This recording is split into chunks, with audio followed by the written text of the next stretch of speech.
Hello বন্ধুরা, আজকে একটা ভিডিও নিয়ে চলে এসেছি। আমি আজকে করবো মাছের ডিমের বড়া তরকারি, সেটাই তোমাদের সাথে শেয়ার করবো। তো মাছের ডিমটা আগে থেকে আমি ম্যারিনেট করে রেখেছিলাম। তো মাছের ডিমের মধ্যে কী কী দিয়েছি তোমাদের বলছি। তো মাছের ডিমের মধ্যে দিয়েছি আমি পেঁয়াজ কুচি, লঙ্কা কুচি, হলুদ, নুন আর বেসন দিয়ে ম্যারিনেট করে রেখেছিলাম। তারপর আদা বাটা, টমেটো কুচি আর ডুমো ডুমো করে আলু কেটে রেখেছিলাম। তারপর মশলার মধ্যে দেবো হলুদ গুঁড়ো, লঙ্কার গুঁড়ো, জিরে গুঁড়ো আর গোটা জিরে, তেজপাতা, শুকনো লঙ্কা আর নুন আমি মশলার মধ্যে নিয়ে নিয়েছি। তারপর আমি ওভেনটা অন করে নিয়েছি। অন করার পর আমি কড়াইটা বসিয়ে নিয়েছি। কড়াইটার মধ্যে একটু তেল দিয়ে, একটু বেশি করে তেল দিতে হবে, কেন বড়া অনেক ভাজতে হবে।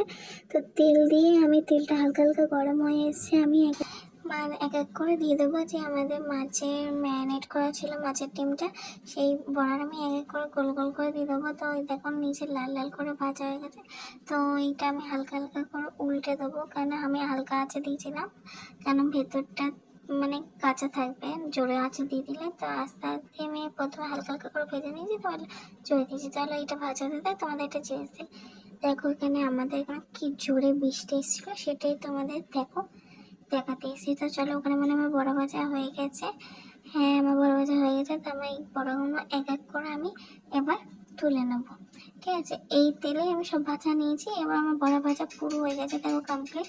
তো ওই তেলের মধ্যে আমি দিয়ে দিচ্ছি গোটা জিরে, পরিমাণ মতন তোমরাও দিয়ে দিতে পারবে গোটা জিরে।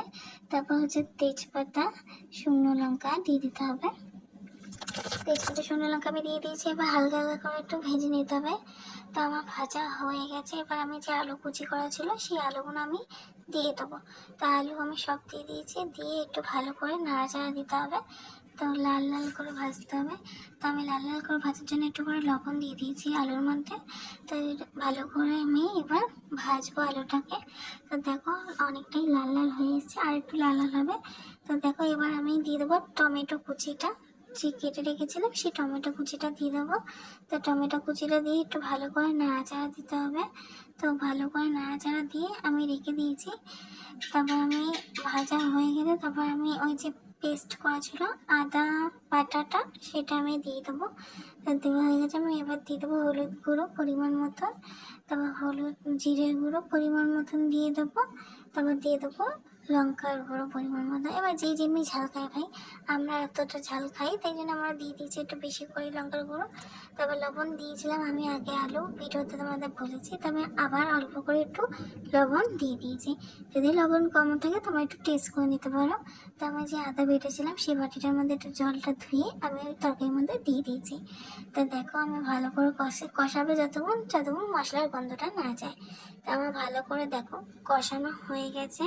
তো এবার আমি পরিমাণ মতন এতে জল দিয়ে দেবো, কেন একটু বেশি করে জল দিতে হবে, কেন বড়া জলটা টানে, তাই জন্য একটু বেশি করে জল দিয়েছি। তার প্রথমে একটু জল দিয়ে একটু নাড়াচাড়া করে নিয়ে আমি আবার একটু জল দিয়ে দিয়েছি। তো জল দিয়ে আমি চাপা দিইনি, চাপা না দিয়ে আমার আলুটা সেদ্ধ হয়ে গেছে। তো তোমরা পারলে চাপা দিয়ে দিতে পারো। তো দেখো গাইস, আমার আলুটা সেদ্ধ হয়ে গেছে, ফুটছে। তো এবার আমি বড়াগুলো এক এক করে দিয়ে দেবো, মানে সব বড়াই দিয়ে দেবো। তার আমার বড়া দেখো সব বড়াই আমি দিয়ে দিয়েছি, দিয়ে একটু নাড়াচাড়া করে একটু ভালো করে ফোটাবো। ফুটিয়ে দেখছো ফোটানো হয়ে গেছে। এবার আমি গরম মশলা দিয়ে দেবো নামানোর সময়। গরম মশলা দিলে গন্ধটা খুব সুন্দর লাগে, তাই জন্য গরম মশলাটা দেওয়া। তো আমার রান্না হয়ে গেছে। এবার আমি তরকারিটা নাড়িয়ে নেবো। দেখো কি সুন্দর